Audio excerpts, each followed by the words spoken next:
The Dukes of Dice are brought to you by Arcane Wonders, Game Toppers, the Ghosts of Feld-Mas Past, and listeners like you. Welcome to the Duchy.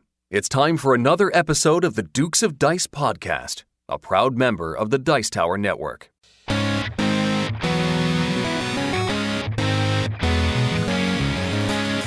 Coming to you from the Duchy of the Duke City, Albuquerque, New Mexico, and the Gateway City, St. Louis, Missouri, it's The Dukes of Dice, a podcast about board card and occasionally role-playing games. Today, it's the Feld-Mas episode of The Dukes of Dice, and the Dukes are reviewing the Castles of Tuscany from Alea and designer Stefan Feld. Then the Dukes take a look back at their review of Football Highlights 2052, first mention, in their Dukes Double Take.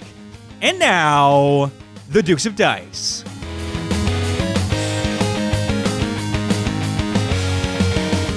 Hey there, everybody. Welcome back to the podcast. This is Sean. And Alex. And this is episode 240. That's 240, which we're calling The Tackles of Tuscany. That title suggestion from Don Gilstrap over on our Board Game Geek Guild. Of course, like you mentioned in the intro, Alex, we're talking about Football Highlights 2052. So that's where the tackles comes into play. And of course, Castles of Tuscany. So good job, Don. I think that's a pretty clever title, and I like how it sounds. What about you, Alex? Well, and the little pre-roll I gave a tip of the hat to, I think, the clear runner-up for us this week. And it was a close call. We'll talk about it towards the end of the show, but some good names for sure. But no, this one by Don made me chuckle on reading it. We were both on the same page. Nice name. Yeah, I was going to say you're spoiling our runners up that we're going to give you at the end of the episode because we get help naming all of our episodes from our Board Game Geek Guild members. We're guild number 2008. Well, Alex, I worked so hard to get us off to an early start for this recording. I'm recording here in the office today for a variety of reasons. And so I started working on the show notes, which usually you do the show notes. And I listened to the double take so I can hear our thoughts on that. And I was ready to go. We were going to start at like 6:05 and off to the races, except I forgot headphones. I remembered everything else except for headphones. So, whoops. And you were going to go to Target to get them, but not so much. Yeah, there's a Target right by the office. I was going to run in, buy some, head straight back. But unfortunately, there's a huge line outside because the capacity, I think, is like 25% with our COVID restrictions right now. And I think under normal circumstances, I would have just driven straight home and just recorded at home, but I'd left my recorder and my mic and everything here at the office. Actually, I have multiple mics, but anyway, the recorder I left here at the office. And so I'm like, well, I have to go back to the office. So then I went home to get my headsets, singular, just wearing the one headset. Although there has been an episode where I've worn two headsets or a headset and an earbud. Never mind, not important. But yeah, so we're starting later than normal, despite all of my best efforts to start like, boom, right off the bat. I think it's impossible for us to start a recording on time. Like, it's physically impossible. Yeah, it very well may be. So, whoops. How you doing, Alex? Good. I've been listening to some Christmas music, and I heard a new Christmas song that I had not heard before, and I'm going to test your knowledge of one of your favorite bands. My guess is you probably are familiar with this. This is a Ben Folds song. It's a Ben Folds Christmas song. It's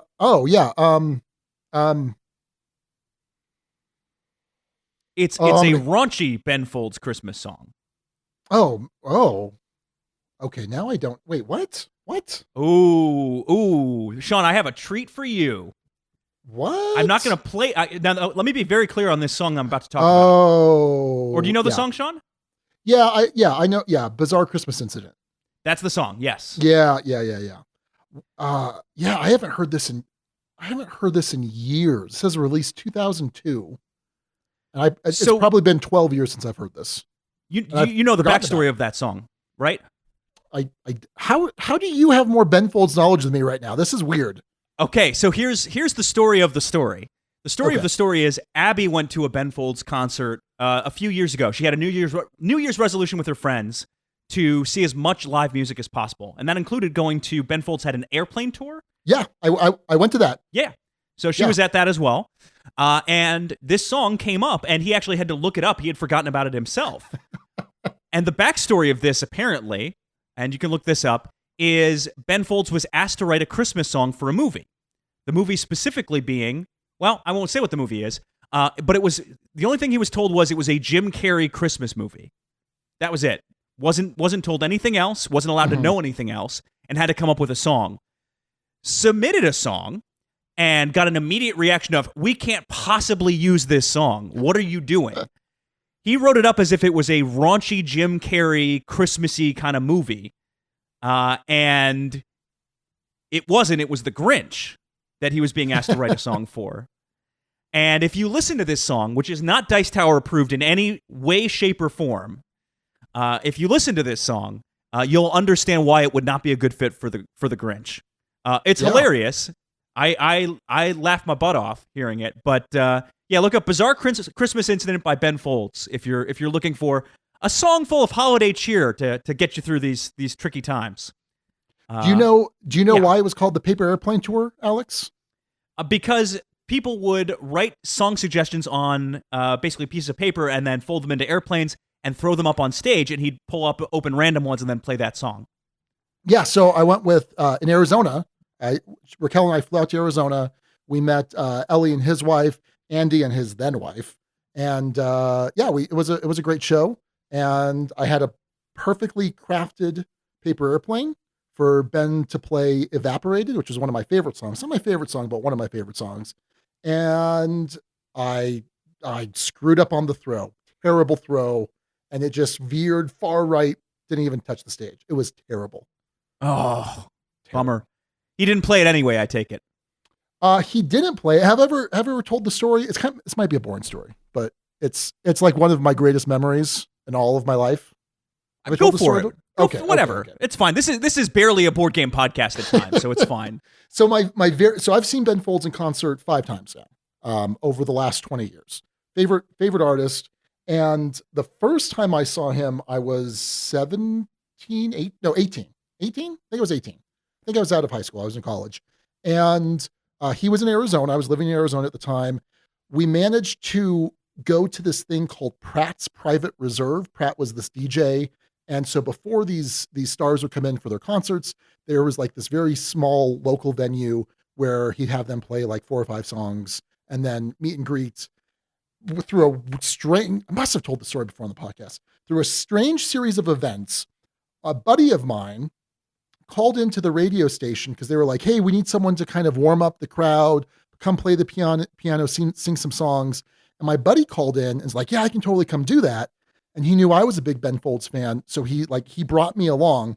He never wound up doing anything because Ben wouldn't let anybody use his piano, which is totally understandable. Makes total sense. Yeah. And I just happened to wind up there. Like I'd already had tickets for the concert, but this like private showing. So there was like maybe 100 people there, got to meet him, talk to him. And I said, hey, Ben, if you get a chance, can you play 2 songs tonight, Evaporated and Song for the Dumped? Do you know Song for the Dumped, Alex? Also not Dice Tower approved. No, I don't know, but all right. Yeah, okay. So anyway, so then we go to the main concert and he does a set, fantastic. He leaves, comes back for the encore. And I crap you not, Alex. He then says, yeah, somebody asked me to play these earlier. He played both of them. He ended the concert with Evaporated and then Song for the Dumped. Reference that someone asked him to, I mean, maybe there were like 15 people that asked him to play those 2 songs. I don't know. The odds seem pretty, if it was one of them, I'd be like, well, yeah, but both of them, I don't know. It was really cool. It was marred by the fact that in between the Pratt's Private Reserve, almost done, in between the Pratt's Private Reserve and the show itself, we were driving around Tempe, Arizona, in the little college area there. And I saw him and whatever guy was with him. And I rolled down the window and I was like, hey, Ben. And it was the worst. Oh, no.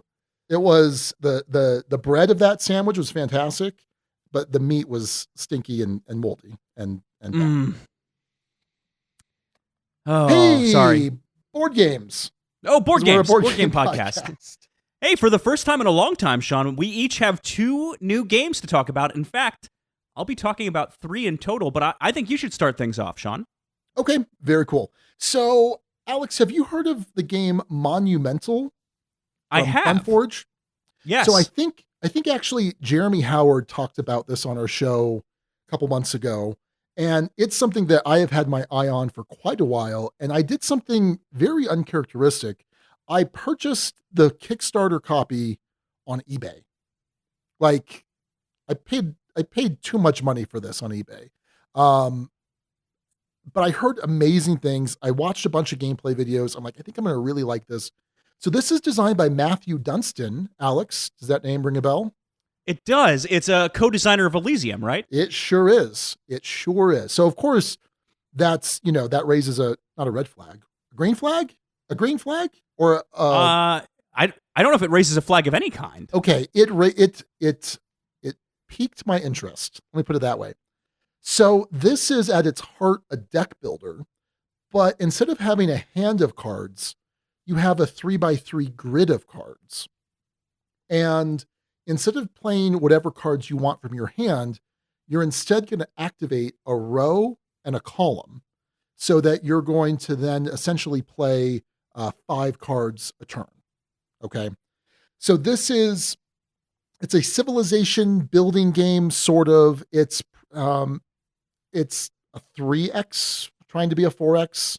I'm not sure. Well, yeah, I think that's probably accurate. So there is a board with these kind of hexagonal tiles, different types of terrain that affect like the defense of that particular tile, and you have a warlord, and then you have, I think it's 9 units, like soldier units, and then you also have, is it 2 or 3 scouts, and then you also have some outposts that you can use. Now, all the pieces are limited, and in the base game or the standard game, it's just little cardboard chits, and that's fine. However, this is the full Kickstarter edition, so it has beautiful miniatures, just fantastic miniatures. So I think the base game comes with 5 different civilizations: the Greeks, Egyptians, Japanese, Chinese, and the Norse, I believe. Okay, so what you're trying to do is you're trying to score points by spreading out onto the board, because at the end of the game, the more hexes you control, the more points you're going to control. You're trying to build monuments, or I guess wonders technically, because those are going to be worth points at the end of the game. And then also knowledge cards that you acquire are worth points at the end of the game. So like I mentioned, you are activating 5 cards in this grid. And so there's some interesting choices there, because so basically at the end of the turn, you're going to discard all of those cards that you activated and then refill them. So there's some resources that you can produce. There's military, there's knowledge, and there's just production. So it's the red military, blue knowledge, black production. And the cool thing is that these resources typically will go away at the end of your turn. There are certain persistent resources you can generate. There's a persistent type of production.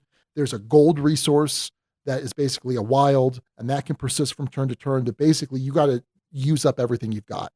You're using these resources to either buy new cards from the carousel of cards that come out. And so there's basic cards, like there's an archery range, which is an approved camp that gives you 2 military resources on a turn instead of 1. That kind of standard fare.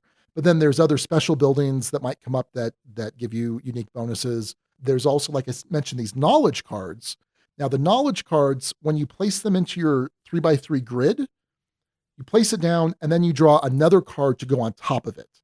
So basically you get 2 card effects in 1 slot. So that can be obviously pretty powerful.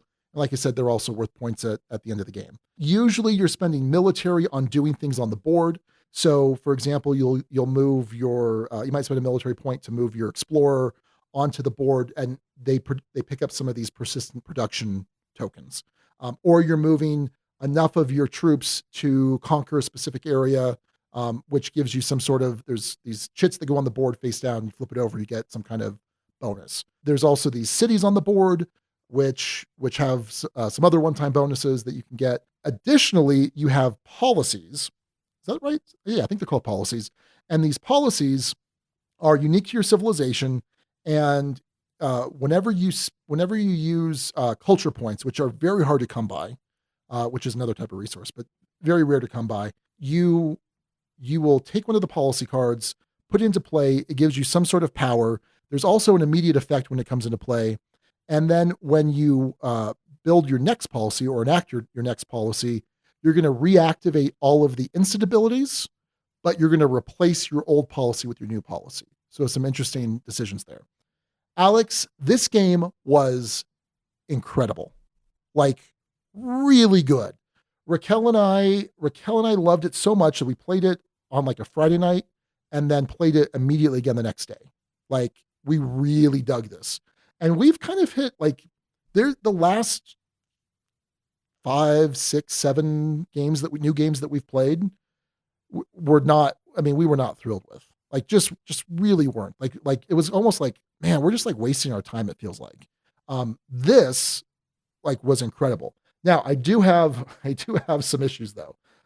So the second day we played with all of the expansions. There's a monster expansion and there's a hero expansion, and there were some poorly written rules for these expansions. And to the point where we wasted a good 45 minutes trying to find the answers, and we couldn't find the answers for certain things.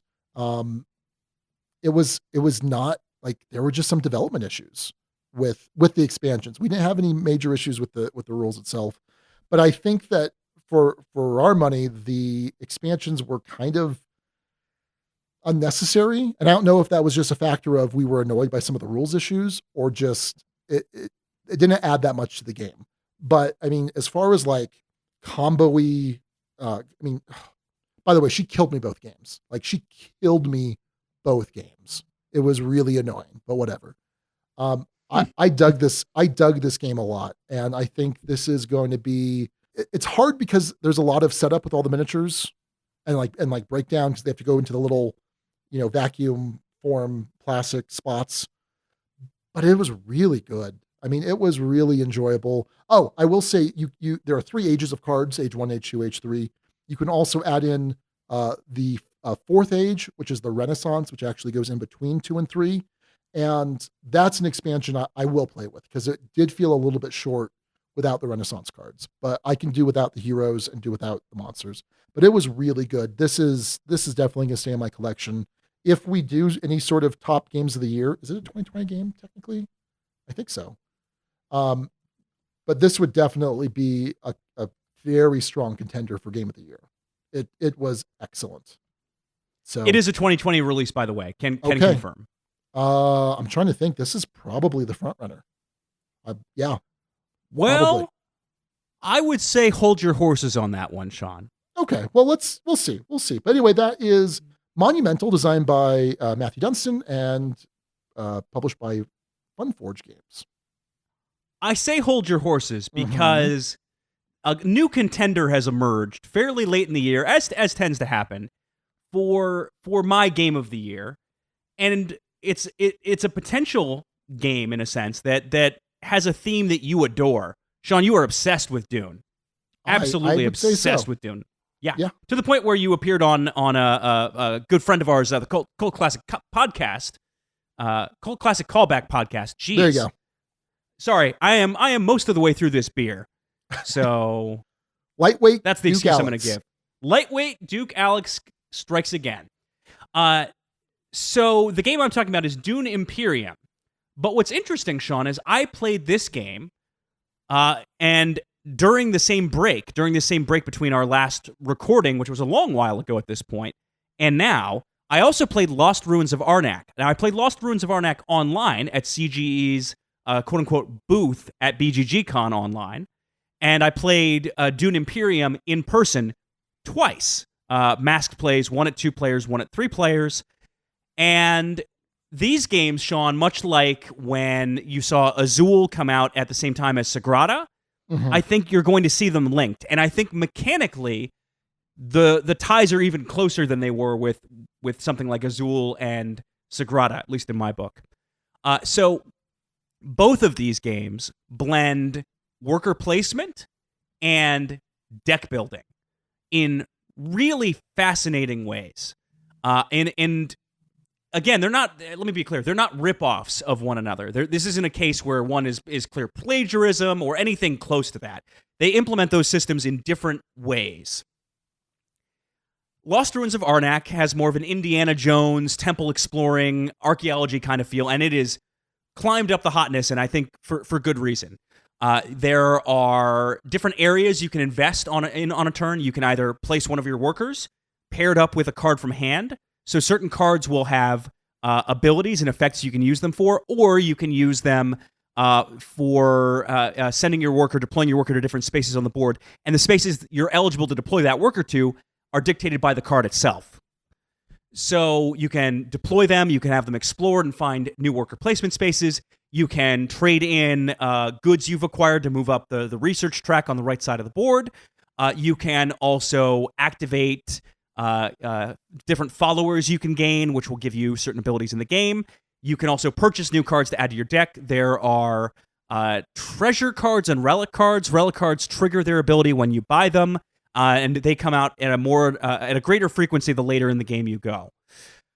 Played this one online with BJ, played not just a demo, but a full game, BJ, myself, and the demoer, and really dug it. What makes this one interesting, though, is it is the case where someone's round can end well before someone else's round if they're efficient. You can take actions as long as you can, and sometimes you want to kind of stay in the round as long as possible. Sometimes you want to move more quickly up a route because there are bonuses to getting things on the research track depending on when you get there. It was a tense game. It was a close game. It was a good game. Now, let me give the caveat that I played one of these completely online on Tabletopia, and I played the other one of them in person on a table. I think I'll have a chance to compare them both side by side in the fair venue soon, but Dune Imperium also has deck building, also has worker placement, but it has constraints in a way that make it a little more engaging. So you have, chiefly, you have an area where you're kind of dealing with the High Council and usually using money to funnel that, whether that's buying an extra worker or extra influence or more soldiers. You have an area that represents the planet and the spice trade. You have an area that represents some of these other cities. Sean, you might be able to tell me better thematically, but a city like Carthage in the case of Dune. Yeah, that's the capital city of Gidi Prime, the Harkonnen homeworld. Yep. So no, you have that's not. also... No, that's not true. Oh my God, that's oh so no, not true. No, wow. Carthage was the Harkonnen capital on Arrakis. Okay, there we go. Oof. So you have most of the board represents Arrakis, and then you have some of the board represents your influence on the High Council, and then you have these different factions that you can build alliances with on the left side of the board. You have the Fremen, you have the Bene Gesserit, you have the Emperor himself, and you have the Spacing Guild, if that sounds familiar. Yep. So when you play cards from hand, so you start the game with 2 workers to place. You can place on a turn potentially up to 4. There's a kind of a temporary worker you can acquire for the rest of a round. You have a hand of 5 cards. You play 1 card. That card lets you deploy a worker to one of those spaces on the board, depending on its requirements on the left. So you might have a card that's a Bene Gesserit that lets you increase your influence with the Bene Gesserit, or allows you to go find spice out in the desert. There is a battle area, and so each round there is a battle that is going to be fought. You can deploy soldiers to that battle. There are other cards that will influence combat strength. It's hard to lay this thing out eloquently in this shorter segment here, but effectively, the cards you play from hand, whatever's left over at the end, you can use in what's called a reveal turn for other actions, whether that be improving your combat strength, or giving you the currency with which to purchase new cards, or giving you money or some other benefit. Some of the cards play off of other ones. So, for instance, there's a Fremen Bond ability, which says if you have another Fremen card in play, and this is revealed during a reveal turn, you get a spice, as an example. So the cards themselves have synergies. There are different strategies. The battles themselves are fascinating. There's some amount of backstabbiness to it where you can remove opponents' warriors, but it's kind of that scythe feel to a battle where there's a lot of stuff that's hidden and not fully revealed, and then you can kind of show your hand and see what happens and go from there. There are so many little intricate things I want to talk about in this game, but I have a feeling we're likely to do a full review of it. So I won't dig in too much further, other than to say, and this will be a spoiler for the review, should we do it, This is, I think, for me, a strong contender, if not my pick for Game of the Year. Huh. I think the only other game I could think of contending with it would be The Crew. So I pulled this up, and I got to tell you, first off, the art I think is fantastic. So it's basically imagery from the new movie that got delayed, the Legendary Studios movie. And what's great is they didn't use like photo stills from the movie. Like that always just It never looks right. Yeah. So I like this. I like the art, but it's clearly Oscar Isaac as Duke Leto. It's clearly Timothée Chalamet as Paul Atreides. So I think that's really cool. What I will say is that, and I'm looking, there's like on Direwolf Digital, their website, they've got like a picture of the board with a bunch of the cards fanned out and the components. I think it all looks good in terms of like the component quality looks really good. But if this weren't Dune, I would probably look at this and not give it a second thought. Just kind of based, like it just looks like, oh, that looks like a midweight Euro that, whatever. But it's interesting to hear what you're saying about it. Of course, it is Dune, so there was always a plan to get this and buy it or at least play it. I mean, because it's Dune. So I'm very curious. Well, Sean, what makes it so fascinating is you have a hand of cards, right? You have those 5 cards. There are ways to access card draw, right? Some cards you play let you draw other cards. Some worker placement spaces let you get additional cards. Mm-hmm. But the spaces block for the most part. There's some characters with the ability to place in spaces along with other players, but for the most part, if someone beats you to a space, they beat you to a space. In another instance, though, there might be a really valuable card that's crucial to your strategy. And in fact, in my most recent play of this, I gave up a worker placement turn. I ended my round much sooner than is optimal, probably, just because I wanted to be first to get this card. Sure. We've also seen battles get tied up at the last second with some of these hidden intrigue cards. The cards themselves play in interesting ways. This balancing act between using them to place a worker and revealing them to get the benefit on the bottom. And how do you balance, okay, I need to save this thing to get the reveal effect so that I can get this card or win this battle or set myself up for next turn. Do I go all in on this battle?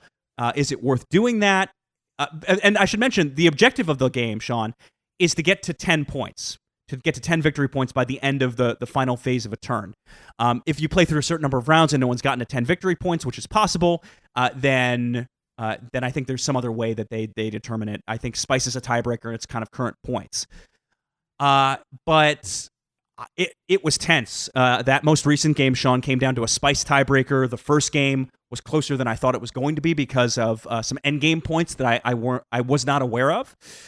I should mention that this is designed by Paul Denon, who also did Clank. So if you loved Clank or enjoyed what was going on in Clank, this doesn't use those same kind of movement mechanics, but it definitely has the right design pedigree.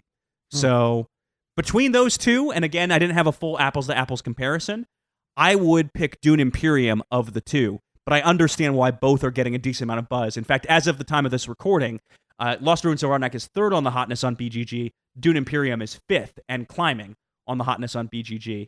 I think it is tremendous. And Sean, I actually think, I don't know. I think there's a better chance that you will love it than just like it. Cool. So I hope I didn't get your hopes up too high, but that's Dune Imperium. I give this thing a strong recommendation and can get into that even more should we ultimately review it. But I will agree with you. Sorry, going back to your point, Sean. The look of this, certainly not supremely exciting. The art is nice. The graphic design is clean, but it's not a supremely compelling board or experience from a component standpoint. The core game itself, though, I think more than makes up for it. Great. So there you go. Great. I should hopefully have access to it next week. So yeah, eager to try it. So that's Lost Ruins of Arnak and Dune Imperium. Back to you, Sean. Yeah. So Alex, remember I talked about a new TCG I managed to get myself hooked into, unfortunately. Yes. Flesh and Blood. So I decided, you know what, Sean, I need to buy another Flesh and Blood booster box. So in order to qualify for free shipping, I needed to add something onto it over at Miniature Market. Hashtag not a sponsor. But we do buy a lot of stuff through them. I mean, might as well be. Yeah. So I added on Curious Cargo from Capstone Games, designed by Ryan Courtney.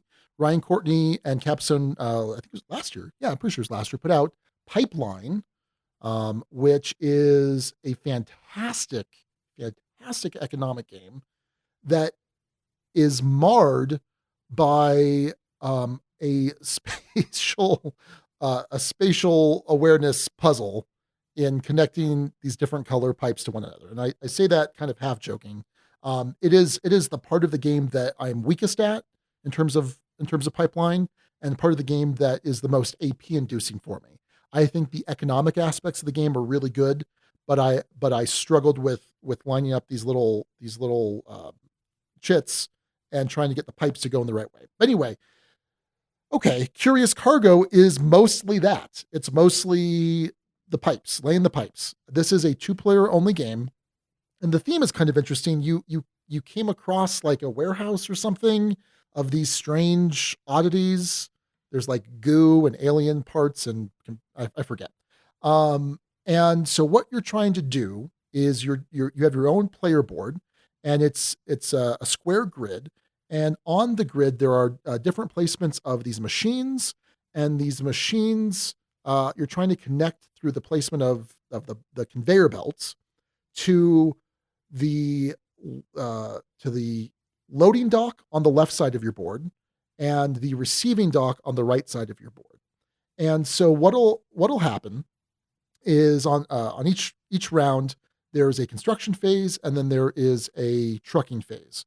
So during the construction phase, you have 3 action points. You can spend an action point to draw a conveyor tile from the bag. You can spend a point to place a conveyor tile. And is that it? I think that's it. And you could spend those however you want. And so you're basically trying to get certain colors from the machines off to the different loading docks. And they're numbered, I think, from 1 to 9 or 1 to 10. Although some of them may be blocked up because there's different player boards, a bunch. You have a bunch of different options that you can play from, but you both play with the same board. I mean, each have your own, but it's the same format. So anytime then that you've managed to kind of line these up, you're going to have the option to pump out a particular type of good. And so in the trucking phase, you have these trucking cards, and you're going to be able to either discard extra conveyor tiles to draw a new trucking card, or you're going to have the ability to get trucks, and you can spend 2 trucking points. Certain cards cost 2 trucking points, certain cards cost 1, and basically there are these truck tiles that have there's like a size 1 truck and a size 2 truck. I think it's up to like size 5 or 6, and they're simply going to drive in from the bottom up, as far up as they'll go. So if it's a 4 truck, it'll go up 4 spaces, be flush with the bottom. If there are any completed conveyors from your any of your machines to an open and available section of the truck, you'll automatically load one from your board. It'll go on, and then as you add more trucks in, they're going to push up the old trucks. Eventually, if the top of the truck goes past your facility, it's then going to travel to your opponent's facility and go to their receiving side from the top down. And if there's an available good that lines up with one of their receiving conveyors that goes to one of their machines, then they're going to get to offload it. And so it sounds kind of weird, and it's hard to kind of get all this stuff to line up. But essentially, you are trying to receive stuff, because that's one of the ways to trigger the end game is to, I think, receive 4 of one type of good, and there are 2 types of good in the base game. Receive 4 of one type of good, but you're also going to be scoring points and getting bonuses for shipping stuff off. So it's this interesting tension of, I do want to ship stuff off, like I have to ship stuff off, but at the same time, I want to do it in such a way that it's not offloading to you. Because if the truck in your receiving facility, Alex, gets pushed down, it goes away and all of those goods get discarded. Me as the originating player, that doesn't affect me. In fact, that's what I want to happen. I don't want you to get the benefit of receiving my goods. So it's an interesting little tension there. There is the flip side, or the advanced game, which is 3 goods and 3 different types of conveyor belts. We did not do that. Does any of that sound interesting to you, Alex? Sure. I'm sure it is probably just fine. I've liked a lot of what I've played from Capstone. Maybe not to the degree of that you've liked what you. Whoa. That's not true. Yeah. That's an untrue statement. You've liked a lot. The Climbers I liked. You've liked like 30% of the Capstone games, if that. That's generous. Yeah, okay, maybe you're right. Sorry, Clay.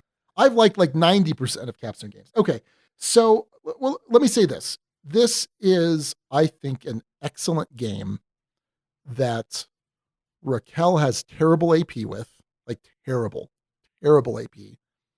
But I have terrible AP with too. Like the lining up the conveyor belts or lining up the pipelines in pipeline is just not something I'm good at. And I struggled with it. Like it's really cool though. Like I really, really want to like this game. And I think if you like those kind of spatial puzzles, this is, I think this is a solid game. It's just not really in my wheelhouse. And I think even though I struggle with it in Pipeline, I like the other economic aspects of Pipeline. But if you've played Pipeline and you like that spatial puzzle, that's all this is, with a cool little added on additional puzzle of trying to time your trucks correctly. And there's a bunch of other stuff I haven't mentioned. Like there's all these like bonus actions you can do, like certain trucks, if you fill them up fully, you get other bonuses. I think this is a really solid game. Raquel has basically said, I felt really bad playing this because I knew I was taking forever and I don't want to play this again because I don't want to feel bad making my opponent wait. So I'm going to hold on to this when in-person gaming opens up a bit more. I would like to play this with some of the Duke's crew over at Empire, because I do think a lot of them will like this. Like I think our buddy Matt, he's really good at spatial stuff. I think he would really like this. I think it's really good, and I want to like it a lot more than I do. So, all right, fair enough. That is Curious Cargo from Ryan Courtney and Capstone Games. Last one I'll talk about really quickly is another sequel game, and we're about to talk about another one here in a moment, but this is actually the third in a trilogy. It's Clever, Hoch, Drei. It is the third in the, I guess you'd call it the Gons trilogy, Sean. Gons Schon Clever, Doppelt so Clever, and now, and this makes it tricky because it's not Gons Schon Drei, or Doppelt, I don't know. Wow, I'm butchering this. It's not good. It is Clever Hoch Drei. So this is a game that was originally Kennerspiel nominated. It did not win, if I'm remembering correctly. I don't think so. And it's designed by Wolfgang Warsch. This is a game that is a dice rolling and placement game, for lack of a better word. You have dice of different colors. You're going to roll the dice. You're going to draft one of them. You're then going to re-roll the dice, draft another one, re-roll, draft another one. And then the other players get to pick one of the dice you didn't use. The twists and turns in this are the different colors of dice represent things in different ways. Some of the hallmarks of this series are different areas will play off of other areas. The core rule of if you place something, anything that's lower in value than the one you're placing goes bye-bye and immediately goes to the tray. There are ways of unlocking additional abilities, re-rolls, ways of unlocking additional bonus actions on dice. This one plays around with being able to set the dice to whatever number you would like. So it plays with that. It also plays with what round you draft the dice in. As the game goes on, and this is a game where you have to kind of do a lot of things really well and kind of balance and bounce back and forth and in between. You have to manage your rerolls properly. But here are some of the areas and what they do. So in this one, you have the yellow area, which you are going to be able to cross off a number based on what you draft. So if you draft a yellow 2, and it's the first dice you pick of a draft round, you would cross off the number 2 in the top row. You'll get points based on how many in a row you filled out, and you'll get bonuses based on having kind of the first row and the second row. There's a little bonus in between each of that, and a bonus in between each of the numbers on the second and third row. It also has the added complication of having some grayed out numbers, which can be used during your active player round, but if you grab the yellow die during your passive round, it goes on one of those spaces, which kind of goes diagonally across 1, 2, 3, 4, 5, and 6. There's the turquoise area, which allows you to, if you had previously placed, say, a 3, and I then took a turquoise die or something along those lines, I would cross off as many boxes as that number is within there. So if there are 2 3s, I would cross off 2 in the 3 column. If you're taking it as the passive player, and you will judge it off of what's in the tray. So if you rolled 4 4s and one of them happened to be turquoise or the wild one, you would cross off 3 4s in that column. Points are given based off of number of completed, number of things, I think, in each row, if I'm not mistaken. I could be off on that. And then you'll get bonuses based on filling out a shaded turquoise area. There's a blue area. It looks kind of purplish online, but they insist it's blue. You start at 7, and then you can kind of move on the track either way. And you're either going to place one that's higher or lower, depending on which direction you're going. And you're going to get points based on how far down each side of the track you went. 7 resets. You get bonus points for any 10s, 11s, and 12s you place along the way. And it gets to those numbers by adding the blue die itself and the white die. Then you have the brown area. The brown area is interesting in that it has a specific number it's looking for, and you can skip as far ahead as you want to, but anytime you skip ahead, you can't go back and cross off those fields. So there are 12 of them to cross off, and if you dash forward to maybe get a bonus, or there's a number that's opportunistic to place, you miss out on some of those areas. So there's a little bit of a decision point there. Bonuses are in between 2 adjacent numbers. And then you have the pink area, which gives you a choice of, you can place up on the top and get a ×2 multiplier on the value of the die. So you could get, say, up to 12 points that way. Or you can take the bonus on the bottom. But you have to pick. You either pick the bottom for half of the value of the die, or you pick the top for 1 times, 2 times, or in some cases, 3 times the value of the die. Whew. Those are the different areas. That's how they score. And it's, if you like Ganz schön clever, you like Doppelt so clever, you're not going to find much to dislike here. Between the 3, I think Doppelt remains my favorite of the bunch. I still really enjoy Ganz. Clever Hoch Drei is still quite good. I would probably rank it 2, 3, 1 in that order. I haven't quite mastered it. I think closest I got was just shy of 300 points online, and if I look in the back of the rulebook, it's not a particularly great score. So I need to play around with it a little bit more. It's available to try online before you buy, and it's a worthy addition to the series. Cool. So that's Clever Hoch Drei, and that is our extended talk on Ben Folds and recent board games we've played. Well, we talked a lot the last couple episodes about the Freedom 5 Kickstarter that was up from our friends over at ArcaneWonders.com, and shucks, wouldn't you know it, the campaign is over. A very successful campaign. They had almost $1 million in pledges, $944,247. Oh my goodness, that's so much money. Now, don't fret though, because if you didn't back in time, you can still do a late pledge. You can get the Citizen Pledge for $49. You can do the Hero Pledge, which is for the Kickstarter exclusive edition, for $109. So head on over to freedom5game.com. That's freedom5, F-I-V-E, game.com. That'll send you over to their late pledge site where you can take a look at all the different options for getting in a late pledge. Not sure how long this is going to be up and running for, so I would say hurry, act now. Definitely check it out. That's freedom5game.com. Additionally, check out all of Arcane Wonders' other awesome titles at arcanewonders.com. All right, go check it out.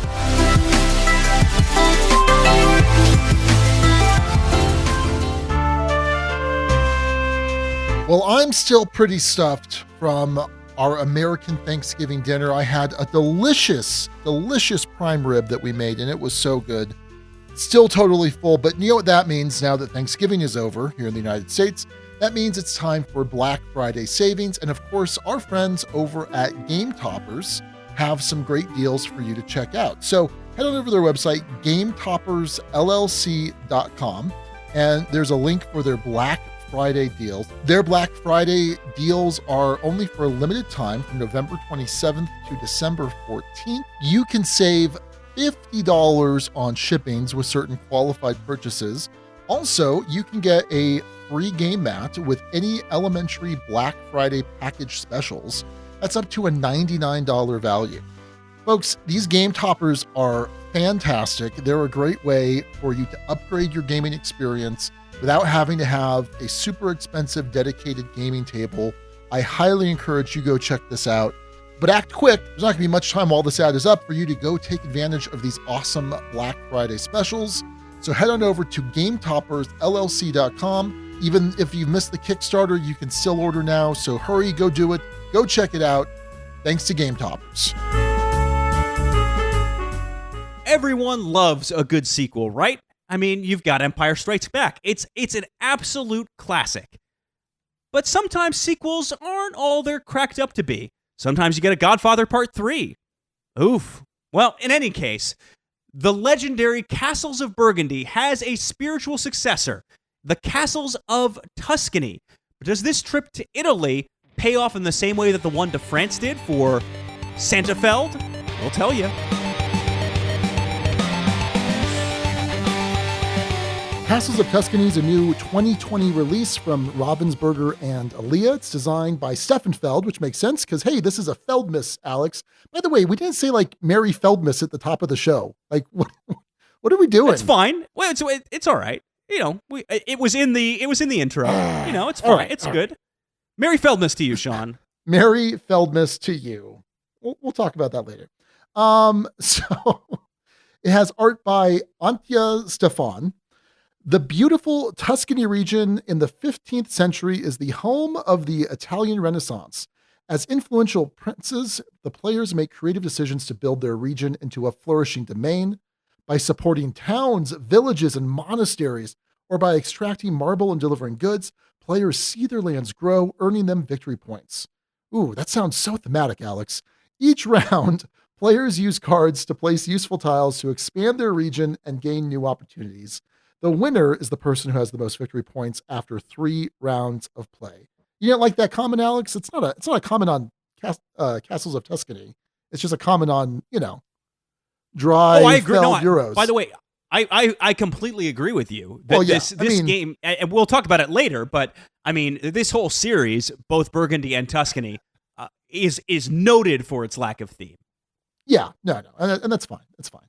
At the start of the game, each player is given 3 unique region boards, each containing 10 hexes of different colors, giving you 30 hexes total. They then take the 22 hex tiles that have their player color on the back, along with the 8 different types of structures on the front. So there's orange villages, light green agriculture, beige wagons, yellow monasteries, gray quarries, red cities, blue inns, and dark green castles. So these are all going to get shuffled up into 3 equal stacks, which are placed on each player's player board. In addition to housing your stacks of hexes, the player board reminds you of the bonuses you get when you place the different tiles on your region board, as well as how powerful these bonuses are for you individually as you add bonus tiles to enhance those bonus actions throughout the game. Everyone will get to start the game with a bonus tile of their choice. They'll also decide where to place their starting castle on their region board. Now, there's some neutral hex tiles you'll place in the middle of the table, and you'll flip 8 of them up randomly. These tiles will be available for players to select from. Players will take turns performing one of the 3 possible actions. You'll either draw region cards from the region deck, take a tile, or place a tile that you've previously stored on your board. So let's talk about these actions in some more detail. Action 1, drawing the region cards. You'll draw 2 region cards blind from the region deck, plus any additional region cards that are equal to your region card bonus tile that you've collected. In later turns, you're going to use these region cards to place tiles on your region boards. The second action allows you to take a tile from the 8 in the center. You should ideally have room for the tile on your player board, otherwise you'll have to replace a tile you've already taken, and that's no good.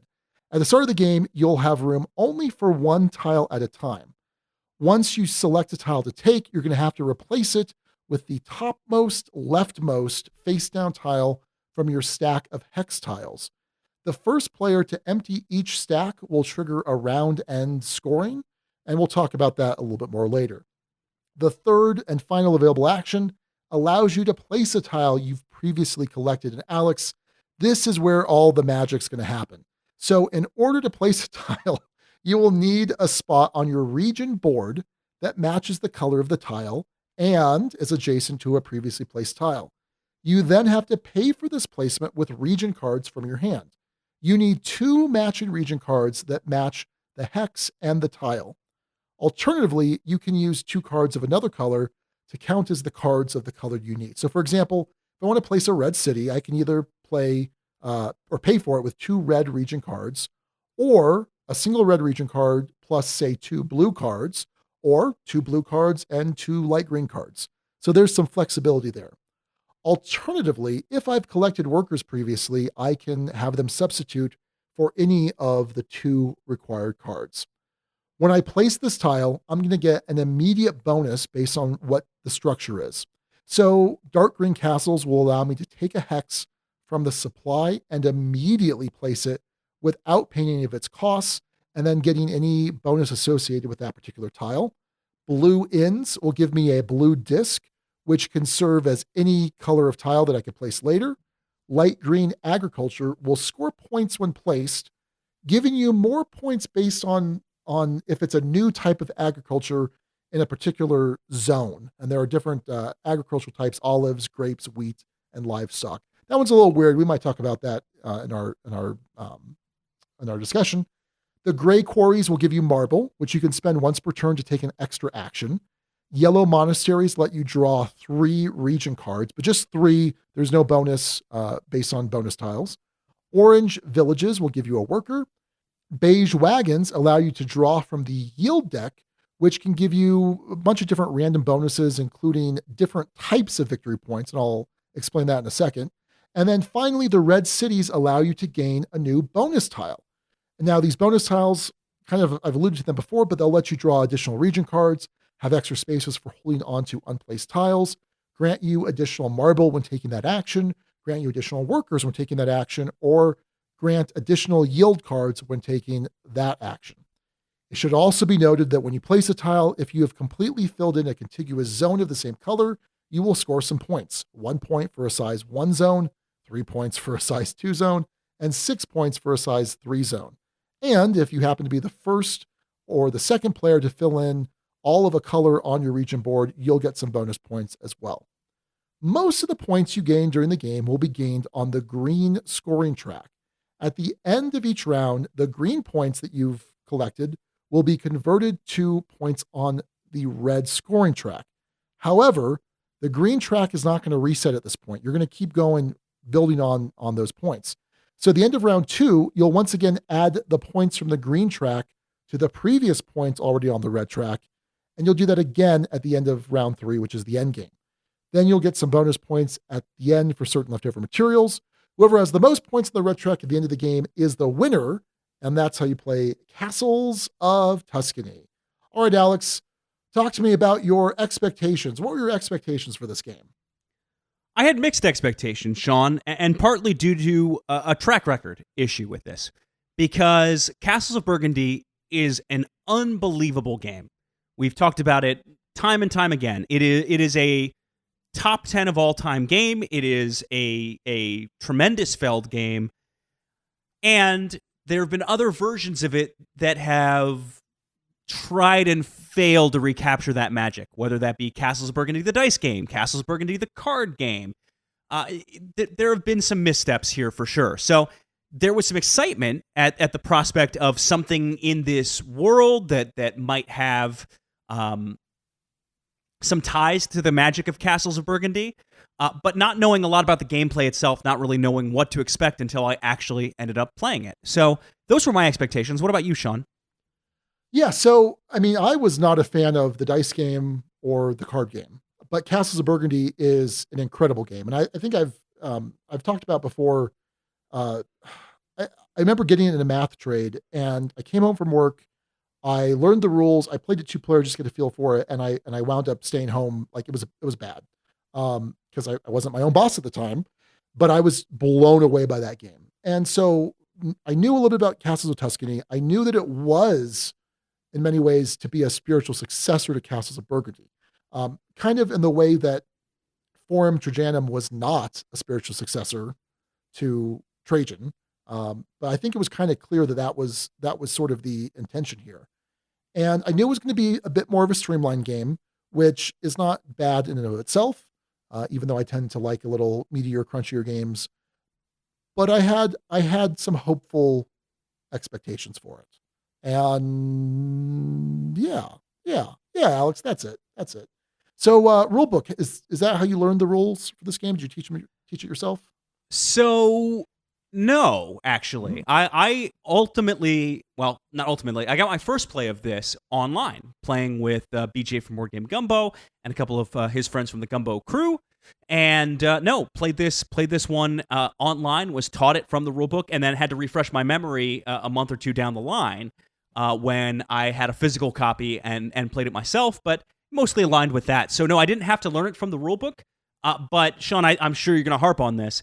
The rulebook's got some issues, which is odd. One, we're not on components yet. It is among the cheapest paper stock I've seen in a hobby board game in some time, and it feels pretty flimsy to me. But beyond that, and someone has chalked this up to possible translation issues, there are some very unclear things going on in at times with this. Sean, are there some that are especially glaring for you that stood out? Yes. So there is a major translation issue that I'm aware of. So at the start of the game, you give the starting player marker. And according to the English rulebook, there is basically zero use for that starting player marker because there is zero indication that there's to be equal turns. In fact, let me see if I can find this here. The wording would make it clear that you wouldn't get equal turns. Right. Right. It basically says as soon as that a player's third stack is emptied, the game ends. Doesn't say keep playing until, It says everyone gets one more turn, but that doesn't necessarily mean that would be even turns. If I remember right. Yeah, something. I'll find it. I'll find it here. But yeah, so I mean, I learned this from the rulebook. I didn't, in most respects, I didn't think it was a terrible rulebook. There were some questions, like there were assumptions that I think it had you make, especially in some of the setup. There was something in the setup that that didn't make any sense, and also I couldn't see any bonus. Well, there was no bonus for like going second or third or fourth. No, and there should have been. There usually is in his games and in most Euros. And definitely, I feel like it doesn't amount to a huge advantage to the first player. Not a huge one, but, a slight edge. Just in terms of initial choice of hexes, for example. Yeah, initial choice of hexes is really the only area it comes into play. Certainly, having played this at a full 4-player count, the bonus tiles themselves can become limited, but they don't scale based on player count, which arguably they really should. Because you lose some amount of tension and tightness in smaller player counts. We'll talk about that more later on. In terms of the rules, some spaces of unclearness. I'd say overall you can effectively learn the game from the rules. I will say, Sean, I house ruled in even turns. I saw no reason why there shouldn't be even turns. Well, and that's how it's supposed to be. It was a translation issue. Oh, okay. Yeah, I looked it up on BGG because I was like, that's ridiculous. Why is there this first player marker? Like it makes zero sense. But yeah, no scaling was weird. Like there was no scaling whatsoever. So, and we'll talk about it in gameplay. I think it's a problem in one regard, and in another regard, it's fine. So anyway, we'll get to it. Art and components, Sean. Yeah, this game has those things. They exist. So on the positive side, right, I think the big scoring board looks pretty cool with the red track and the green track. I found that pretty usable. I liked it. The colors are punchier than they are in the original edition of Castles of Burgundy. I haven't really seen much of the new edition, the updated edition, but at least in this edition, the colors are brighter. They're more apparent. The hex tiles themselves are of a decent quality. They seem to go together quite well. The cards themselves, I don't know so much about that, Sean. It didn't have an insert. Where else do we go here? You have some decent wooden bits for some elements of this, but you have a fatal flaw of many Stefan Feld games, Sean. You have cards that or areas that do very different things that look very similar to one another, that are denoted in some ways in colorblind friendly ways, but in terms of a visual, they just look too dang similar next to each other. That would be the areas, the quarries where you would get marble and the, I guess, harvest tokens, for lack of a better word. I would also add, Sean, that the farm spaces were sometimes really hard to parse. What you would get or not get. I got the intent there, and I actually think mechanically it was fine, but in terms of the visual of it, it was tricky to figure out at times. Well, let's explain that real quick. So So the wording on this, the exact wording of what an agriculture, the light green tiles do. This is kind of akin to the farming tiles, the animal tiles in Castles Burgundy. Yes. So it says, placing an agriculture tile allows you to collect victory points based on the types of agriculture in that zone. You gain 1 victory point on the green scoring track per agriculture type not in that area. How many times did you have to read that, Alex? It was not ideal. I got a sense of it, which is basically you can, for any given area, earn, with the blue square, because it makes this exception clear, up to a total of 5 points in total for the entire area. It doesn't work like it does in Castles of Burgundy, where you have these kind of stacking up multiplying points. And I think that's where it throws people off a little bit, because so many other elements of this game feel like Castles of Burgundy light and streamlined, and this is Castles of Burgundy different in this scoring category. Right. I think it's actually well balanced, if I had to guess. But yeah, not well worded, and the tiles themselves make it very hard to parse what's there or not there. Well, so basically there's some tiles that might only have one of the 4 types of agriculture, and there's some that may have multiple types of agriculture. Yeah, I think it maxes at maybe 2. I don't think there's any that have 3. Yeah, I think well, let's see. I don't know. So there's olives, grapes, wheat, and livestock. The one in, I feel like this has livestock, wheat, and olives. Is that an actual tile that exists in the game, or is it just in the rule book? Do you have? I don't remember seeing it. I don't know, Alex. I don't know. I don't want to look through and figure it out, but it was weird. It was weird, and again, harder to parse than I think it should have been, which is, it's something that tends to come up in these games, unfortunately. So, yeah. In terms of the cards, other components, what were your thoughts on the other elements of the production in this game, Sean? I think this was a typical Ravensburger Alea production, which is to say that it's not amazing, it's not incredible, but it's very serviceable. It's the expectation I have, so it wasn't jarring. And it looks, it's fine. Everything's fine here, Alex. It's great. It's not great, but it's fine. So this one is listed for $44.99 on Amazon. Is it really? That can't be right. I'm dead serious. I think that's its MSRP. And maybe that's a function of it being super new. Like, I know you can get like Castles of Burgundy, I feel like, for like $30. The newest one on Amazon right now is running for $50, but I'm sure you could get Oh it for yeah, cheaper probably if you not. wanted to. Yeah, probably not the newest one. I feel like a couple years ago, you can get them they were pretty inexpensive. Like the Ravensburger games tended to be somewhat inexpensive. But I think they've tried to up their production a bit. And I don't know that they've succeeded. This was not to me a $45 game in either components or gameplay. So no. Hey, gameplay, Alex. So what? Are we jumping ahead? Yeah, okay. I mean, yeah. So Sean, I'm guessing you're gonna end up being lower on this than me. I will say this. I think what this game exceeds expectations at, is at providing an entry point into Feld and Feldian type of games. If the objective was to take Castles of Burgundy and make it into a streamlined, simplified system, I think it accomplishes that in spades, in a way that Castles of Burgundy, the dice game, did not. So Castles of Burgundy, the dice game, my principal issue with that is it didn't have enough limitations to make it super interesting. And Castles of Tuscany, while not as interesting or as good, let me be clear about that, as Castles of Burgundy, does provide limitations that have that feel of Castles of Burgundy.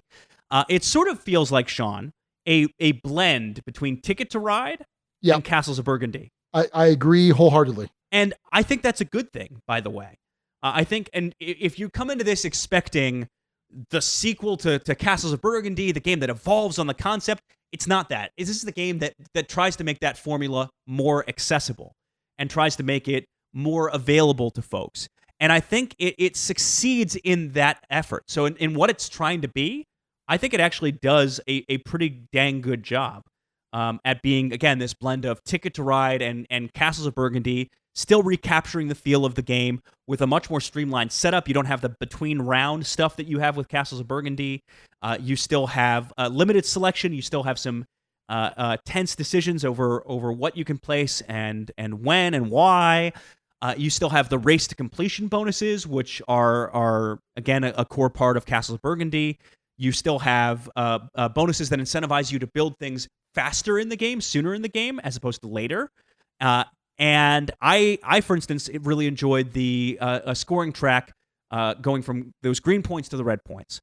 I'll get into criticisms in a bit because I think you'll be able to lead the way on this. But I want to set the table that I had fun playing this, and I think for what it's trying to be, it succeeds. It does not live up to the Castles of Burgundy name. I'll just throw that out there too. So, Sean, your thoughts on gameplay for this? I hate the scoring track. I hate that mechanic so much. Why? So because it's a win more mechanic, right? Like you're ahead, and so you're ahead for the next round too, because the green track doesn't reset, but it converts into points, and so it just and I'm gonna be honest, like I haven't played this game 50 times to know that that's the case. But in all of my plays, I have not seen, except, well, in the first round, obviously, I've seen players go back and forth. But after round one has scored, the person that's ahead stayed ahead. And I'm sure there are outliers to that doesn't always happen, but that seems likely to happen. And I don't know if you had a different experience with it. I did have a different experience. And let me give a quarantine caveat. Only play this at 2 players. I think that probably changes more rather, at 3 and 4 players. But at least at 2 players, once a person was ahead after round 1 scoring, they tended to stay ahead. So, Sean, I would say you're right and wrong in this regard. Okay. You're correct in that in a 2-player. I played this at 2 players a couple of times with different folks. I played it with Abby thinking this would be a good entry point to Castles of Burgundy. She'd probably like it. Abby has a kind of a secret streak of competitiveness. She likes to feel competitive in games, even if it's her first time, even against someone who has played the game more than her before. She wants to at least feel in the fight. And in our game of this, she did not feel in the fight. It was one of those where it snowballed and it just kept snowballing, and it was obvious in the entire last round of the game. It was so obvious, and there was no real point in playing it out, and that's no fun for anyone. Sure. This is a game where if someone has significantly more experience than someone else, they're going to crush them. I think this could have been helped if I had not played it previously. It might have helped the situation a little bit, but it I think crushed any chance of Abby significantly enjoying this game. So you're correct. That absolutely can happen, and I think 2-player games it's more likely to happen because the skill gap will become more evident. In the 4-player count I played of this, and I will pause here for a moment. I'm pretty sure it was 4. In the 4-player game I played of this, I don't think I was ahead after the first round, but I ended up eking out a win, building up enough of a lead towards the end. And I think at higher player counts, there's more possibility for that kind of shifting to occur.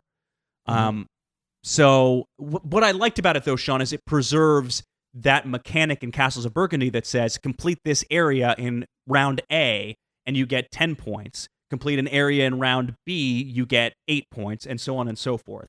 It kind of mimics that. Things are more valuable to complete the earlier you do them in the game. So okay, I could see that.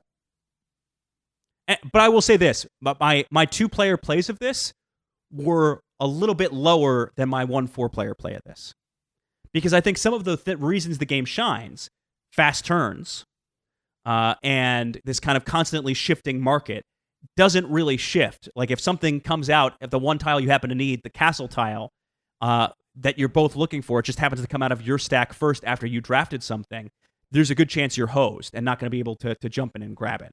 So there's more of a shift that comes with a 4-player count. There's more competitiveness. The tiles themselves, these bonus tiles, one of the core mechanics that shines at 4 players is that these are limited. That you want to claim these bonuses earlier if you can. 1, because it can help set up your game, but 2, they can run out. And Sean, I the one criticism I'll throw the game's way is they are not all created equal. That some of them are blatantly better than others to have earlier in the game rather than later. It's not one of those that's conditionally some might be better than others. It's you probably want more card draw, you probably want more storage, or you probably want marble production in the early phases of the game. And it's probably one of the first 2 I listed. I don't know. What was your experience with the balance of those bonus tiles, Sean? I think for the most part, I think they were fairly balanced, actually. I definitely in different games, because I tried going different routes. I mean, I both Raquel and I in our first game grabbed the extra card, and that's kind of the weird thing too, right? That, I mean, it specifically says first player chooses their tile, and the second player chooses their tile, and there's no restriction. Like you would think, like once someone's chosen a tile, no one else can choose that tile at the start. I don't know. It was just kind of weird. Not bad weird, it just seemed off. But I think for the most part, they're fairly, I thought they were fairly balanced. And I do feel like certain actions are more valuable early on, certain bonuses rather, and certain bonuses more valuable late in the game. Like for example, in my first game of it, I went most of the game without any extra spaces, any available slots on my board for tiles. And for the most part, there were some times I'm like, oh boy, I wish I could grab another one that just came up right now. But for the most part, it wasn't a big deal. But then towards the end of the game, when I had the option to take new bonus tiles, it's like, well, I'm not going to take any more marble actions. But yeah, they're also worth 2 points, the extra space tiles. So it's like, yeah, I just need points at this point. So I didn't see a huge problem with it. The one that I saw that seemed weaker than the others was maybe the worker production one, but I just never at any game took that tile. Yeah, and I mean, anytime you take a worker action and you're getting 2 workers, that's pretty good. That's a free placement essentially. So you might be right that's weaker. I don't think it's, a full order of magnitude weaker than some of the others, but maybe just slightly. Yeah, that's fair enough.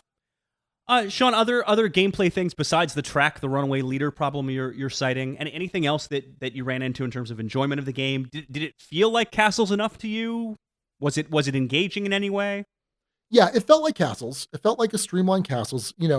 We were joking when we played it. We were calling it My First Castles of Burgundy, which is a joke. I mean, it's not accurate. Like it's not really it's not a kid's version of Castles. No, it's not quite that light. Yeah, and that's what the My First kind of denotes. But I agree with you. It replaced the dice rolling and the dice mitigation, and having to align the dice to the different depots that you're taking tiles from and where they go on your board. It replaced that with the card draw, like in Ticket to Ride. Although it's a little bit less interesting than Ticket to Ride because you're only drawing blind. That's kind of annoying to me. Like just drawing multiple cards blind is not, there's very little agency there.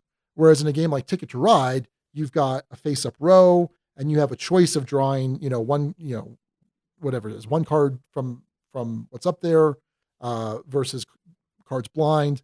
there's agency there. Here I'm drawing a whole bunch of cards and I hope I draw the ones I want. All right, that's fine. It was interesting, the fact that you start the game with 3 random region boards, and you kind of build them how you want. You put them side by side by side, and there's a little bit of offsetting you can do. You can rotate them.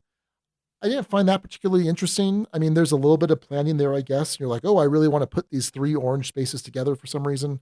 I'm not sure.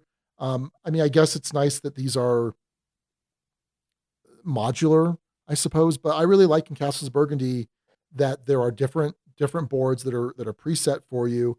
And I mean, I know I spend a couple minutes at the start of a game of Castles of Burgundy kind of planning out what am I trying to do with this particular board. And that's going to change based on what's available, but I didn't necessarily feel I had to do that with this game. I will say that, and I see this a lot of times in 2-player games where the turns are so quick that you don't have time to think about your next turn before it's your turn again. And in some games, I find 3 players is snappier than 2 players, because the game can kind of grind to a halt. It's like, oh, I didn't realize it was my turn again. I don't know that happened in this game. I mean, our turns, they were just quick. It was just boom, boom, boom, boom, boom, and we're done with this game. Like it was fast. And I don't know that was a good thing. It didn't feel like any of the turns were super meaningful. And I think there was a comment in the guild how like none of the turns felt memorable. And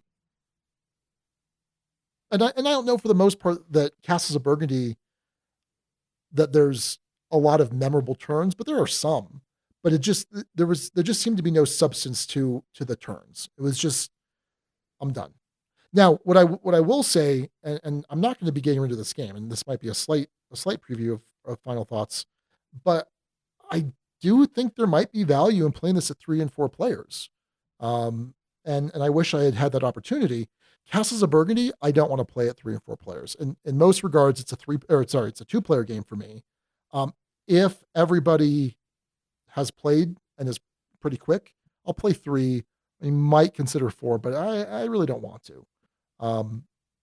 But I do think the snappy turns at 3 or 4 players, this might have been a better experience than at 2. And that's why I give the quarantine caveat. Of course. Yeah, it's there for a reason. And maybe at the double take, you'll have had that chance. Hopefully. Yeah. Vaccine approvals and whatnot willing. So, yeah, I can understand how if you had only played this at 2 players, and if I had only played this at 2 players, I might have had a very different impression. But I got my 4-player play-in of this first. So my impression for the rest of the plays was shaded by the fact that I'd had such a satisfying time with this at 4 players. And the competition for tiles, the competition for bonus tiles was more interesting. The race against other players was more interesting when there were more players in the fight. And the snappy turns made it more playable. The fact that there was less setup and breakdown. In fact, there is no between round setup and breakdown is really nice. So I think there's a lot to like, but I agree with that criticism that you certainly don't have a lot of memorable turns. You can find some combos that are semi-interesting if you use a little marble here, and I grab this one, and I grab that one. I use this one to get this, and but it's not the same. It's not the same kind of level of satisfaction, and there aren't the same number of different branching paths. You don't have the tech tiles that would dictate that, and you don't have the different kinds of the brown buildings that you do in Castles of Burgundy. But that being said, I think to this game's credit, it succeeds where others have failed. Castles of Burgundy, the card game, was basically just the board game, but they tried to do it with cards and took up an ungodly amount of table space. Yeah, and then Castles of Burgundy, the dice game, took the fun out of the game for me and just did not hit the mark. This, again, to its credit, is that streamlined version, is that version that sets up relatively fast, that doesn't have the kind of between-round maintenance, and plays snappy, and can play with folks who are newer to games reasonably well. I would put the caveat on it that having played with Abby, this was her first ever Feld. It did not sit well. Yeah. Oh, yeah. She hadn't played another Feld before that. I certainly couldn't Bora Bora? No, I don't own or have access to it. No, and yikes. No, in the Year of the Dragon? That's what you guys need to play together. In the Year of the Dragon, boy. You guys will kill each other. I don't think Feld's high on the list. So unlikely to happen. Anyway, that is. Yeah, I think that's a pretty good place to end. Hey, theme. You want to do a real fast theme discussion on this one? I sure don't. Let's just skip it because it's a super dry Euro. It's a super dry Feld. There is no theme. Let's move on. Yeah. Yep. And it doesn't try to be and yada yada yada. So do we have any guild thoughts on this one, Sean? We do. We sure do. So BJ says, I've played it twice, both times online. The first was with Redacted. I can't figure out who that was. And then recently as a 3-player game with another group. Are you Redacted? You're Redacted, right? I'm Redacted. That was the 4-player play. Okay. Just didn't want to spoil that he played. I don't know. BJ. Take it up with BJ. These lawyers, you can't trust how they think. My first impression was Burgundy 2.0, but it's not that at all. It is a lighter, breezier, more friendly version of a Feld tile lane point generating game. I like the box art, at least online. It's light years better than Burgundy, and I like the way you can mitigate the luck in the game by use of stone and whatever they call workers in this game. It's workers. I want a copy of it now that I've played it online. I think it would be easy to teach any group, and seems like it would work well as a 2-player. Just like Burgundy, it feels like I'm digging it more and more each time I play it. Yep, I would echo that. And I'm curious, Sean, if your thoughts on this change at higher player counts. It might. Yeah. It very well might. D. Shannon says, mixed feelings from our family on Castles of Tuscany. Castles of Burgundy is a top 5 game in our home, so a lighter, quicker game with similar design was a must-buy. I'd warn any prospective buyers that the Castles of Burgundy comparison just doesn't hold water.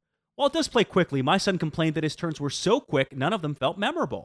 I think in ducal terms, he might say the game didn't have many opportunities that made him feel clever. Between the tiny cards and the thin tiles, I had to shuffle and stack 12 times to set up the game. The fiddliness of the game was frustrating to me. Gameplay-wise, I'm still on the fence myself, and my wife is interested to see how it plays it too. But a year from now, I wouldn't be surprised if this beautiful box is no longer on the shelf, while our ugly, dented, and worn Castles of Burgundy box continues to deteriorate from repeated plays. A provisional low 4 from us. Yeah. Interesting. Well, let me say this, Alex, before we go into final thoughts. I've pulled up a list of Stefan Feld games on Board Game Geek, and I can tell you that I have not truly enjoyed a single title from Stefan Feld from 2014 onwards. Wow. Yeah. The attack on Feld-Mas. Yeah, it's real. The last, so 2013 were so four games came out that year. The weakest of the 4 is Rialto, which I still like quite a bit. Bora Bora, Bruges, and Amerigo. And Amerigo is probably the bottom, the third, but still really enjoy all of those games. Before that, Trajan, Strasbourg, Castles of Burgundy, Luna was so. Macau in 2009, Arena was a really interesting card game. Almost doesn't feel like it Feld from 2009. Notre Dame from 2007, in the Year of the Dragon, 2007. So 2014 and later games. La Isla, Aquasphere, Orco Adelphi, Merlin, Forum Trajanum, Carpe Diem, Castles of Tuscany. Have not enjoyed these latter day Felds.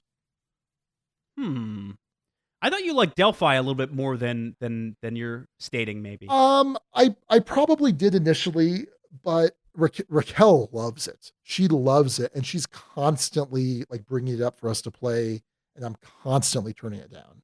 I should throw her a bone. I liked it at first, but ultimately the pick up and deliver nature of it, I can do without it.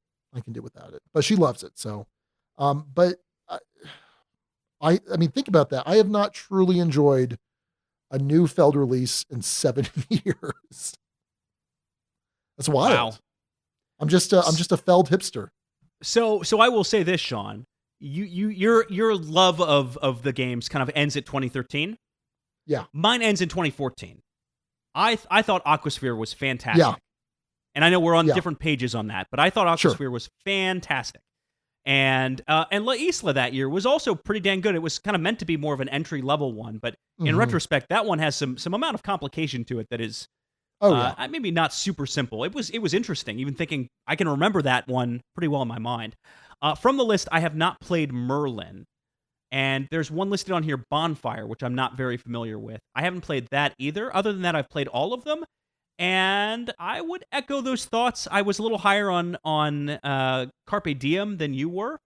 I will say, Bonfire, Sean, is rocking an 8.0 on BGG. It looks pretty interesting. So gnomes struggle to reignite mystical bonfires to bring light to their dark planet.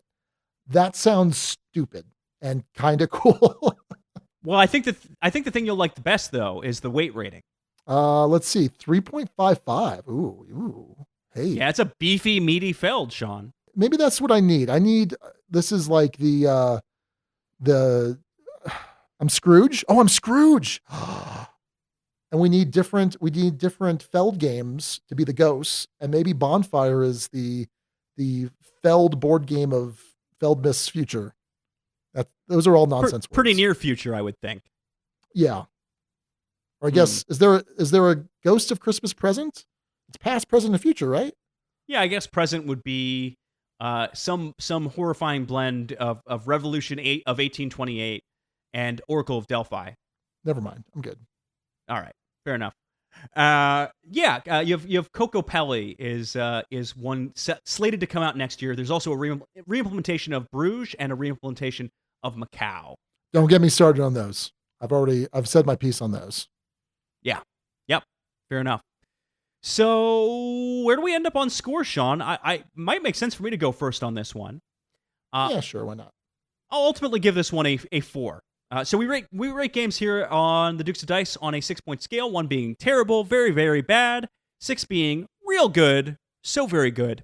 And a 4, a pretty easy 4 for me. A good game, worth playing, just not all the time, belongs in the Duchy. I could absolutely see much of the guild going closer to a 3. Game's okay, not exciting.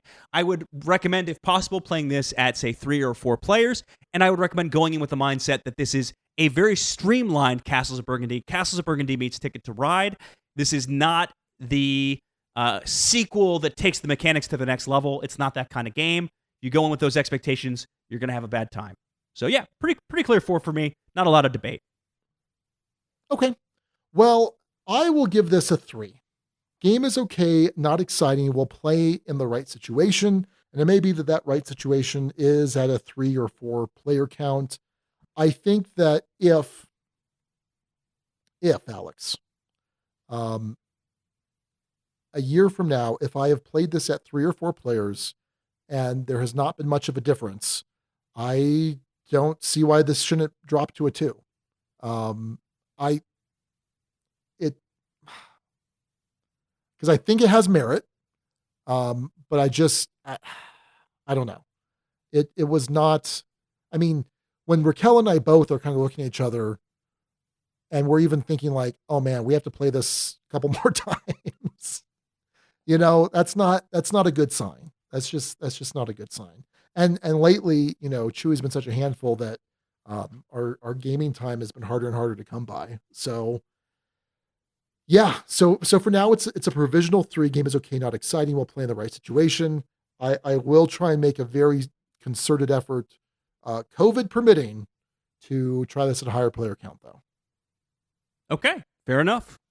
Well, there you have it. The Castles of Tuscany gets a solid 4 from me and a very disappointed, grouchy, Scrooge-like 3 from Sean. Failed humbug. You are listening to the Dukes of Dice, proud members of the Dice Tower Network.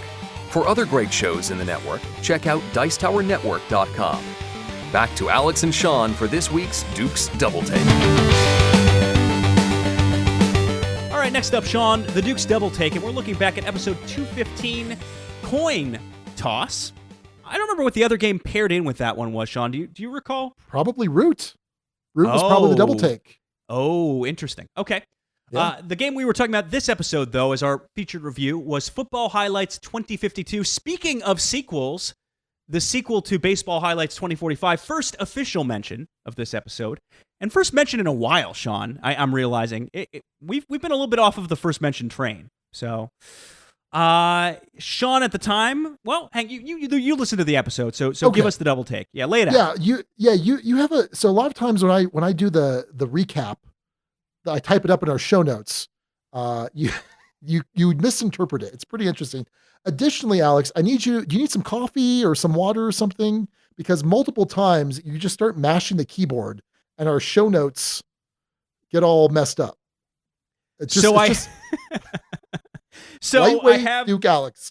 No, it's not that. It's so I have the laptop I'm using is currently sitting on a laptop stand, which I use for work. I work out of my home office, and I have a Bluetooth keyboard. And I have an option when I have the microphone plugged into one of the USB ports. One of them is free, so I can either plug in my mouse or I can plug in my keyboard, but I can't plug in both. And there's disadvantages to both. Right now, I have the keyboard plugged in, but my elbow happens to be right there. So that's why that's happening. Anyway, sorry. Oh, okay. All right. Anyway, so Football Highlights 2052, we both gave it a 4. So I questioned, is there going to be a time I'm going to want to pull this out over Baseball Highlights 2045? The big problem that I had is while I liked the game and I enjoyed the game, and I think we both saw that there was some deeper things going on that weren't necessarily readily apparent at a first play. A lot of the people I played it with really didn't enjoy it or seemed to not enjoy it. And that kind of had a effect on, I mean, you want to sit down and play a game that someone enjoys, right? And so that, especially a 2-player game. So I was hoping that I'd be able to play this again after it had been out in the wild a little bit more, because it was very early on when this was released. And it was odd because, Baseball Highlights was a big favorite around Empire. And then you said that the theme was kind of a letdown. You like about Baseball Highlights that it's kind of the blend of the old and the futuristic. You like the story of Baseball Highlights, the understanding that the humans, the naturals are kind of a dying breed, and there was no story. The story didn't make sense to you in Football Highlights 2052. You said, I don't buy it. I don't buy the story. Very critical of the story. And you also agreed it might leave a bad first impression, but the more you play, the more things will emerge in the gameplay. So yeah, we both gave it 4. Good game, worth playing. Just not all the time. Belongs in the Duchy. Alex, what do you think? What's happened in the last year? I have played it since. I have played it, I think, once or twice since. Taught it to someone else, played it. My thoughts are effectively the same. Now, Sean, I am, now that we have some distance, BGG has had a chance to weigh in a little bit more. So I'm going to give you a score for Baseball Highlights and a number of ratings, and I'd like you to give me the number of ratings and score for Football Highlights. Okay. Baseball Highlights 2045 has a score of a 7.6 on 3.6 thousand ratings as of the time of this recording. 7.6, 3.6 thousand ratings. Football Highlights has a score of 5.5 with 800 ratings. You are wildly off in different directions on both of those. I mean, yeah, it seems like I'm coming up with arbitrary numbers here. I don't know. 7.4. So only 0.2 of a point lower on 260 ratings. Mm-hmm. So it hasn't caught with the same kind of crowd, at least so far, and that could be COVID related, of course. It could be the I don't know, who knows. But I will say for folks who have gotten into it in a deeper level, it has scored comparably, still a little bit behind, but comparably to Baseball Highlights 2045. But it hasn't had that spark that's caught. And again, I think a lot of that has to do with the theme. And I'm reminded in looking at it, and I'm sure I said this during the episode, by the cover. The cover of Football Highlights 2052 shows a fairly normal-looking old-school football player. Yeah. The cover of Baseball Highlights 2045 has a robot dressed up in an old-timey baseball uniform with kind of this vintage fade. It just looks so much cooler. It's juxtaposition. Yeah, it's evocative in a way that Football Highlights, through its art, through the theme, through the story it tells, didn't grab me in the same way. Again, It has some deeper mechanics. It has the system itself is enjoyable. It's a different system from Baseball Highlights, and I still have it in my collection. I've still played it since. I'm not likely to get rid of it. It's still a 4. It's on the lower end of a 4, which, given expectations for that game, given how much I absolutely adore the original, it's, it was slightly disappointing as a whole. But as we've talked about, if you get to play this more and more, you see the depth unfold, and I think that's something you can kind of tip your hat to. But I think, again, some of the thematic flaws hold it back in terms of how much I enjoy a game and how much I was hoping to enjoy a game like this. So I still think there's a lot of really solid systems here. It just didn't come together in as satisfying of a way as Baseball Highlights did for me. Right. Yeah, I played it once since, and it's official. Every time that I've played this game, I've played it with someone else for their first time. And it's been a problem.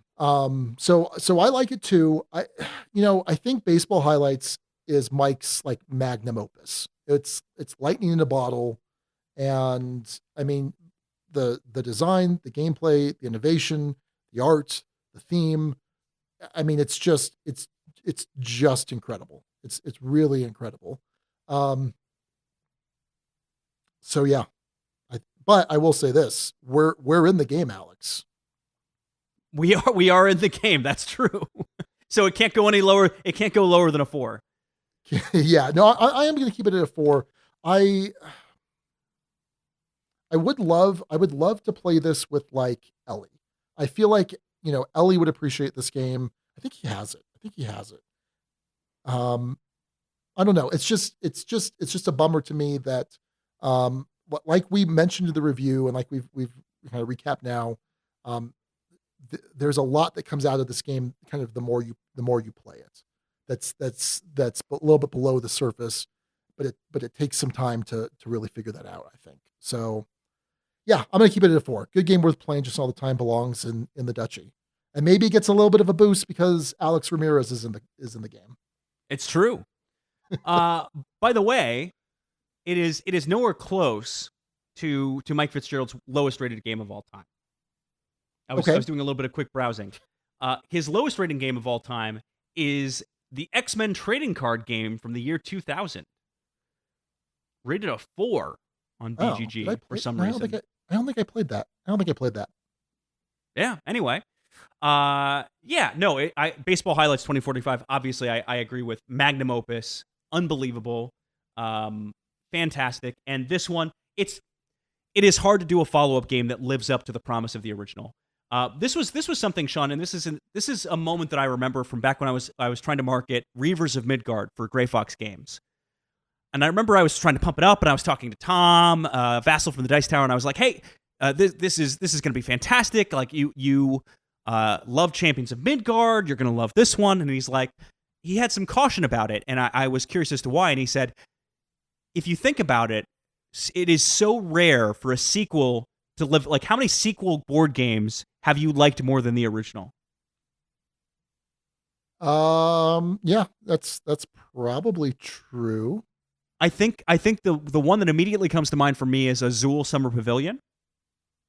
I like better than base Azul, but it can be few and far between. It is hard to make a successful sequel in a way that surpasses the original game. So I think it's obviously held true with Castles of Burgundy, and I think it holds true with Football Highlights as well. I'm curious if he's still tinkering with the system. I actually haven't talked to Mike in a while. I need to text Mike. Say hi to Mike. See how he's doing. Anyway, yeah. Sean, have you thought of a sequel that you like better than the original yet? No, I haven't. I was just kind of Googling board game sequels. Apparently Pandemic Season 0 is supposed to be incredible, right? I've heard very good things. And I've heard season 2 had kind of, some people thought it was incredible and some people thought it was bleh. I don't know. I'm not familiar enough with that one or season 0 to know. I'm sure it's actually probably amazing if I had to guess. Yeah. But then again, all of those are the third part of a trilogy rather than a direct sequel. Yeah, okay. Fair enough. So anyway. Oh, no. What? It's a prequel. No? It's a prequel. Oh, it's a prequel. Okay, sorry. Excuse me. Third in terms of release order in the series, Sean. Okay. Okay. All right. So, yeah. Did you settle on a 4? You gave it a 4? Yeah, it's still a 4. Okay. It's still a solid 4. Cool. Well, that'll do it for the Duke's Double Take. 4 from Sean, 4 from me. Stays there for both of us. That'll do it for the Duke's Double Take. But before we go, the best of the rest, the names we didn't pick, but in one case, we're oh so close to picking. And Sean, let's start off the conversation there. Joshin Gur with Ghost of Feld-Mas Past. And this was a very clever name because it was referring to Feld-Mas, of course, but referring to the fact that these games had to kind of live up to expectations of their original games. Baseball Highlights 2045, Castles of Burgundy, and the Ghosts of Feld-Mas Past were kind of haunting these games, in a sense. Very clever title. The name father may have inadvertently taken actions that led this not to get picked. Because, Sean, you were a little bit less high on this. You saw Ghosts of Feld-Mas Past, P-A-S-S-E-D, with the football reference. And you were saying before the show, if that had been the name originally from Joshian, no problem. But... Right. The assist made it feel a little unclean. A little unclean, Alex. Ooh. We've given out naming titles to assists before, though. Sure. But you know what? I'm just not feeling generous right now. Scrooge strikes again. It's a little bit sad of you to judge it that way too, because they give themselves like a guild high five and a tip of the hat. I know. It's the level of like of the sportsmanship, sportspersonship in the guild and naming is just incredible. Oh, very nice. And It's by great. the way, we always love new blood. So give it your best shot. If you think all of these names are terrible and you want to give it a try and take on the name father and have him ruin your chances of getting picked for an episode, jump on the guild. So anyway, but nice name, Josh, and it was very nearly the pick. Very nearly the pick. And you're next, yeah. Thanks. So how we do it? We take turns. Yeah. Okay, I forget. And then the name father himself, Steve O'Rourke, suggested Feld goal instead of field goal. I think that's brilliant. Brilliant. Now it's your turn. Anyway. Now it's your turn, Alex. You go now. Oh, okay, Go ahead. good. The next one is BJ from War Game Gumbo with Tuscany, Ohio. And the kind of clever little twist buried in there. This was never going to be the episode title, but it was clever. Canton, Ohio is where the Pro Football Hall of Fame is. And so he blended Tuscany and Canton and came up with that. Pretty clever. It's one of those that's clever and worth an acknowledgement, but we weren't going to pick that. Yeah. And then Baker Mitchell suggested the NFL episode, and I read it on the Guild, and I completely forgot what NFL, not National Football League, but... New Feld League. Okay. Yep, there we go. The NFL episode. But NFL doesn't mean what you think it means. Nice job, Baker. Do you know what Nuffle is? Do you know what Nuffle is? What? Nuffle? Nuffle? Yeah. You know what Nuffle is? No. It's a Blood Bowl reference. Oh, okay. So they tie in the NFL, but they call it Nuffle. Oh. All right. Did you ever get a Blood Bowl team? Did you ever? So I think I've told this story in the podcast. I bought a team of not Skaven; those are the rat people. They're frogs. Lizardmen. I don't know what they're Lizardmen. called. Lizardmen. What? Yeah. Lizardmen. No, they weren't lizard. No, they're frogs. Oh, the slan. Yeah, they're frogs. I bought a team of custom minis from Italy, and they got shipped, and they showed up broken. Oh yeah. And I was like, hey, these showed up broken. He's like, oh, it happens. You can fix them with glue. And I'm like, I don't have the patience for that. And so I no longer have that Blood Bowl team. Anyway, I'm not a miniatures guy, Sean. You sure aren't. No. I would absolutely get a Blood Bowl team, and I would absolutely play Blood Bowl. Again, based on our experiences in that tournament. I'd love to do it. I don't know when that will ever happen. So, yep. Last name to mention, Blaine Miley with Feld Mention, playing off of First Mention, and of course, Stefan Feld. Nice job. Good naming week this week. Yeah, absolutely. Good job, Guild. Well, all right, Alex. I hope you get everything that you want this Feld-Mas. I hope that your stockings are full of all sorts of Feld goodies. And I hope you have a very merry Christmas too, I guess. I don't know. Alex, I'm so tired. I'm so tired. I'm so sorry, Sean.